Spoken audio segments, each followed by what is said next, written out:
-3 degrés à Marseille ce matin, tandis que Paris affiche 7 degrés. Vous avez bien entendu, la cité phocéenne plus froide que la capitale. Votre ville est-elle concernée par cette inversion inhabituelle qui touche actuellement 16 départements français? Météo France maintient une vigilance jaune sur plusieurs régions pour pluie et vent. Dans les prochaines minutes, je vais vous donner les horaires précis pour votre secteur, mais d'abord, indiquez votre ville en commentaire dès maintenant pour que je puisse vous donner une prévision personnalisée demain matin. Alors, les températures de ce mardi 3 février. Paris 7 degrés actuellement, 10 degrés maximum en fin d'heure d'après-midi. Lyon 5 degrés ce matin avec une sensation plus froide due au vent de est. Marseille donc, cette anomalie à -3 degrés qui va remonter vers 8 degrés vers 14 heures. Toulouse 6 degrés avec des éclaircies prévues en milieu de journée. Bordeaux 8 degrés, mais attention, la pluie arrive vers 22 heures ce soir. Lille 4 degrés avec ce brouillard dense qui ne devrait pas se lever avant 11 heures. Écoutez, je sais que vous en avez assez de cette pluie interminable. Depuis 3 semaines maintenant, certains départements enregistrent des précipitations quotidiennes. Les chiffres sont éloquents. 150 mm en Dordogne, 180 mm dans les Landes, des records pour ce début février. Mais voici ce que personne ne dit. Cette accumulation exceptionnelle cache quelque chose d'inattendu que je vais vous révéler dans environ 3 minutes. Le modèle Aromé, notre modèle français haute résolution, montre actuellement un scénario pour le week-end. Mais le modèle européen ECM.IF suggère quelque chose de complètement différent. Cette divergence de 100 km dans le positionnement de la dépression change absolument tout pour le sud-ouest. Attendez de voir ce qui arrive, parce que demain matin, les simulations vont converger et nous saurons enfin lequel des deux modèles avait raison. Pour la Bretagne, Rennes et Brest, vous allez enfin avoir un répit. Après ces semaines de déluge, le ciel commence à se dégager. Rennes, 8 degrés ce matin, 11 degrés cet après-midi avec de belles éclaircies à partir de 15 heures. Brest, 9 degrés, vent de ouest qui faiblit enfin à 15 km par heure au lieu des 40 que vous avez subis hier. Nantes, même tendance, 10 degrés et premières éclaircies vers 16h30. C'est le moment que vous attendiez. Mais pour le sud-est, la situation est moins encourageante. Nice, 10 degrés ce matin, mais cette douceur est trompeuse. Le Mistral va se lever brutalement vers 18 heures avec des rafales qui pourraient atteindre 70 km par heure. Marseille, on en a parlé, ces -3 degrés exceptionnels expliquent par une masse de air arctique qui stagne sur le golfe du Lion. Montpellier, 4 degrés, ciel couvert toute la journée et attention, des averses orageuses possibles en fin de soirée. Vous voyez, c'est là que ça devient intéressant. Les modèles ne s'accordent pas sur l'intensité de ces orages. Aromé prédit des cumuls de 30 mm, ECM.IF monte jusqu'à 50 mm.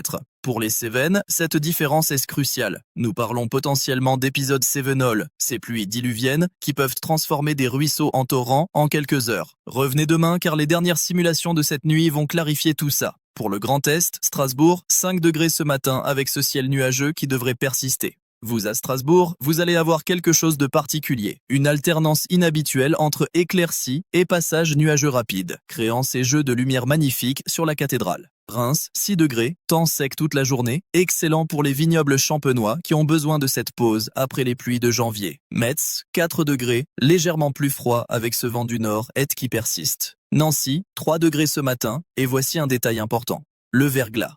Oui, avec cette humidité résiduelle et ces températures qui frôlent 0 degré, les ponts et les passages supérieurs peuvent être glissants entre 6 heures et 9 heures ce matin. Dijon, 5 degrés, même problématique.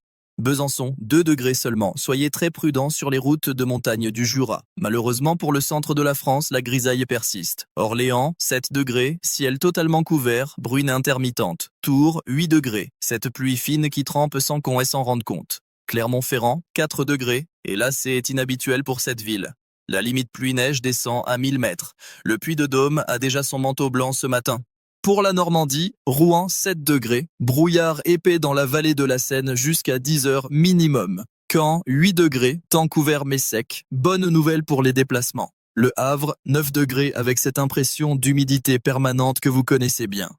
Attendez, laissez-moi clarifier quelque chose d'important. Quand je parle de ces températures, je parle des relevés officiels sous abri, mais la sensation réelle, avec le vent et l'humidité, est bien plus froide. À Lille, par exemple, 4 degrés mesurés mais une température ressentie de -1 degré. À Marseille, -3 degrés réels, température ressentie de -8 degrés avec ce Mistral glacial. Cette différence est essentielle à comprendre. Les Alpes vivent actuellement une période exceptionnelle pour les sports d'hiver. Chamonix, -8 degrés ce matin, 50 cm de neige fraîche tombée ces dernières 48 heures. Grenoble, 1 degré en ville, -5 degrés dans les stations. Les remontées mécaniques fonctionnent parfaitement. C'est le moment idéal si vous êtes en vacances. Annecy, 2 degrés, lac partiellement gelé sur les bords, spectacle magnifique pour les photographes. Dans les Pyrénées, même excellence.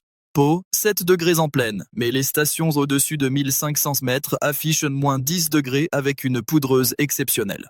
Tarbes, 6 degrés, ciel dégagé, offrant une vue superbe sur la chaîne enneigée. Perpignan, 9 degrés, vous bénéficiez encore de ce climat méditerranéen relativement doux. Et maintenant, voici ce que je vous ai promis. Cette information que peu de gens remarquent dans les données brutes. Vous vous souvenez de ces pluies abondantes? Les nappes phréatiques françaises sont maintenant à 120% de leur niveau normal pour cette période de l'année. C'est la première fois depuis 5 ans que nous sommes dans cette situation favorable. Cela signifie que les restrictions d'eau cet été seront probablement moins sévères. Bonne nouvelle pour l'agriculture, bonne nouvelle pour tout le monde. Mais voici le défi.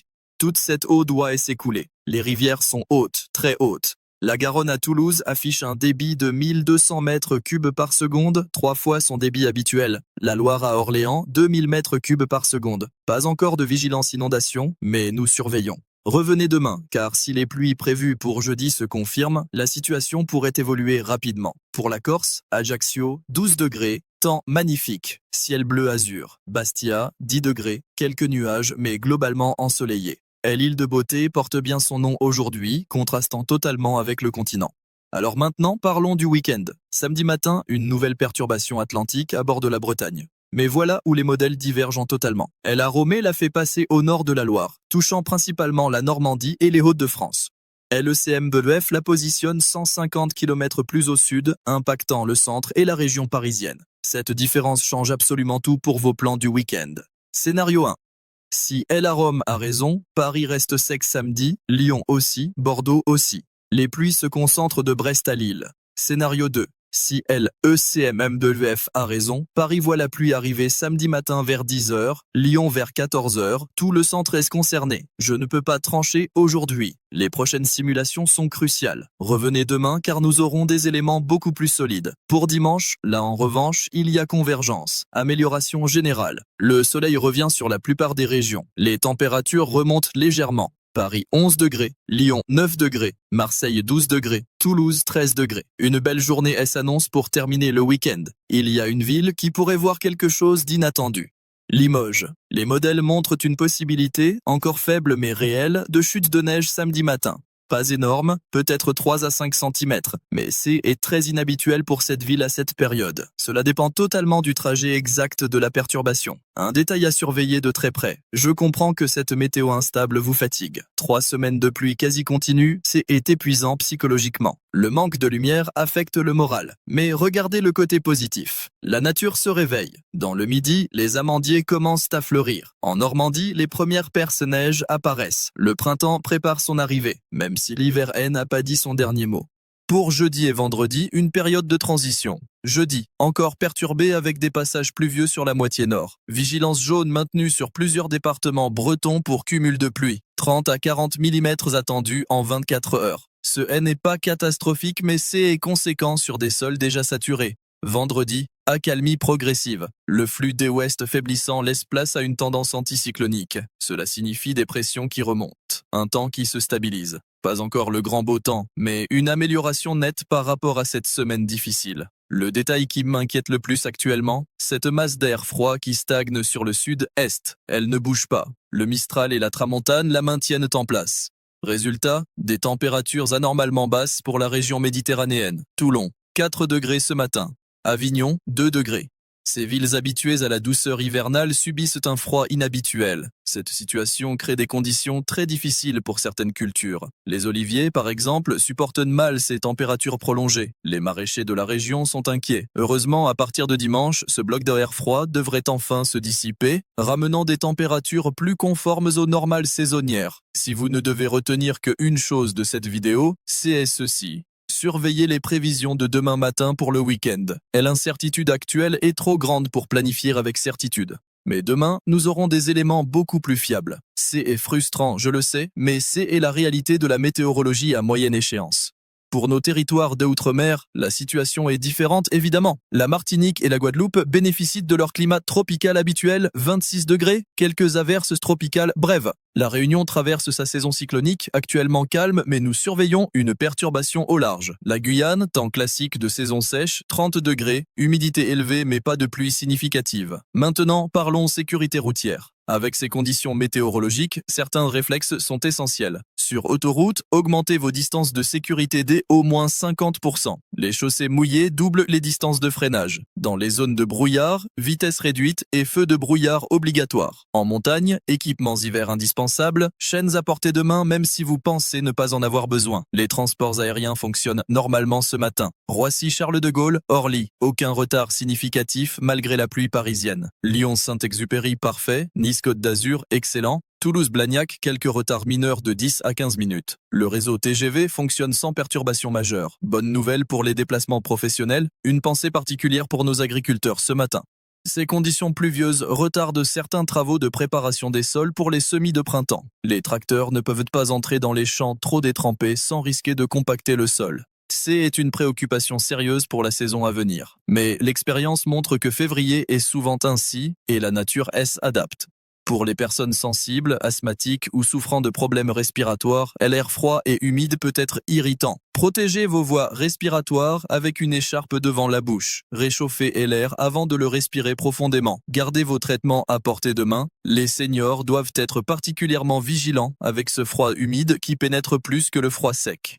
Plusieurs couches de vêtements valent mieux qu'un seul gros manteau. Attention aux chutes sur les trottoirs glissants, particulièrement tôt le matin avant le passage des services municipaux. Alors, qu'est-ce qui nous attend vraiment la semaine prochaine? Les tendances à 7 jours montrent un flux dépressionnaire qui persiste, malheureusement. Ce n'est pas la semaine du grand anticyclone stable tant espéré, mais les températures devraient progressivement remonter. Paris pourrait atteindre 12 voire 13 degrés en milieu de semaine prochaine. Le sud pourrait retrouver ses 15 à 16 degrés habituels. Une information importante pour demain. Je reviendrai avec des données actualisées sur cette perturbation du week-end. Les simulations de cette nuit seront déterminantes. Je pourrais vous dire avec beaucoup plus de certitude si votre région sera touchée samedi ou épargnée. C'est exactement le genre d'information qui fait la différence pour planifier votre week-end.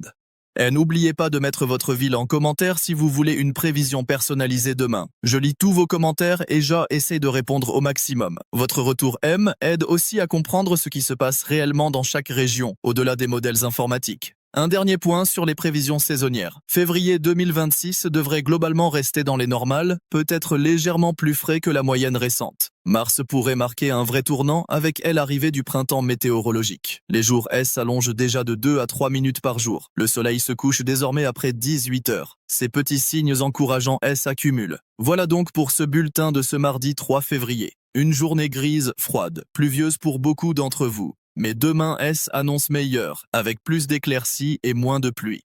Le week-end reste incertain, je serai beaucoup plus précis demain matin avec les nouvelles données. Courage à tous ceux qui en ont assez de cette météo maussade. Le printemps arrive, lentement mais sûrement. Merci de votre fidélité, merci de regarder ces bulletins chaque jour. Vos commentaires, vos questions, vos retours terrain sont précieux. Rendez-vous demain matin à la même heure pour un nouveau point complet. Dès ici là, restez au sec, restez au chaud et prenez soin de vous. Excellente